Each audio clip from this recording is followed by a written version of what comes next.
அதிகரித்து வரும் சுவாசம் தொடர்பான நோய்கள், காற்று மாசுபடுவதை தடுக்க பொதுமக்களுக்கு விழிப்புணர்வு ஏற்படுத்திய நாப்கான் வாக்கத்தான். கோவையில் நாப்கான் மாட்டின் ஒரு பகுதியாக சுவாச ஆரோக்கியம், சுறுசுறுப்பான வாழ்க்கை முறை குறித்த விழிப்புணர்வு வாக்கத்தான் நடைபெற்றது. கோவையில் நுரையீரல் நோய்கள் தொடர்பான நாப்கான் என்னும் தேசிய மாநாடு நவம்பர் 21ஆம் தேதி துவங்கி 4 நாட்கள் நடைபெற உள்ளது. இந்நிலையில் மாநாட்டின் ஒரு பகுதியாக சுவாச ஆரோக்கியம், சுறுசுறுப்பான வாழ்க்கை முறை குறித்து பொதுமக்களுக்கு விழிப்புணர்வு ஏற்படுத்தும் விதமாக கோவை ரேஸ்கோர்ஸ் பகுதியில் வாக்கத்தான் நடைபெற்றது.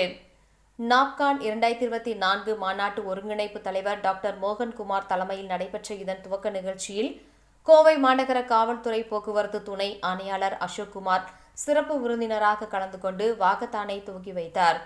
இதில் நாப்கான் மாநாட்டின் செயலாளர் டாக்டர் கார்த்திகேயன், லூபின் லிமிடெட் நிறுவனத்தின் விற்பனை மற்றும் சந்தை பிரிவு மூத்த துணைத் தலைவர் ஹிராக் போஸ் ஆகியோர் முன்னிலை வகித்தனர். இந்த வாக்கத்தானில் மருத்துவர்கள், பொதுமக்கள் என 500க்கும் மேற்பட்டோர் கலந்து கொண்டு சமீப காலமாக நாள்பட்ட மூச்சுக்குழாய் நோய் பிரச்சினைகள் மற்றும் ஆஸ்துமா போன்ற சுவாச கோளாறுகள் அதிகரித்து வருவது பற்றி விழிப்புணர்வை மக்களிடம் ஏற்படுத்தும் வகையில் ரேஸ்கோர்ஸ் பகுதியை சுற்றி நடைப்பயணம் மேற்கொண்டனர். குறிப்பாக சுற்றுச்சூழல் பாதுகாப்பு விழிப்புணர்வை அதிகரிப்பதன் மூலம் ஆரோக்கியமான வாழ்க்கை முறையை வாழ்வதோடு காற்று மாசுபடுவதை தடுக்க பொதுமக்களும் முன்வர வேண்டும் என்பதை வலியுறுத்தி வாக்கத்தான் மூலமாக விழிப்புணர்வு ஏற்படுத்தப்பட்டது.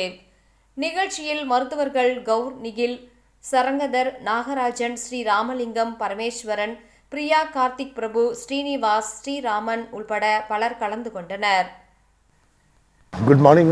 We are observing today the World COPD Day. It's observed not only in India but across the world, as because pollution is increasing. The air quality what we are breathing in is really a challenge. Hence, awareness among the mass population is very, very important about the airway disease.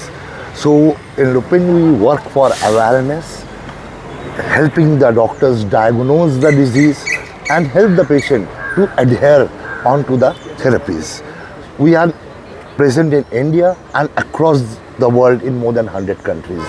So this today is a very, very important for us when we Lupin and NAPCON committee comes together to raise awareness about COPD. Thank you very much.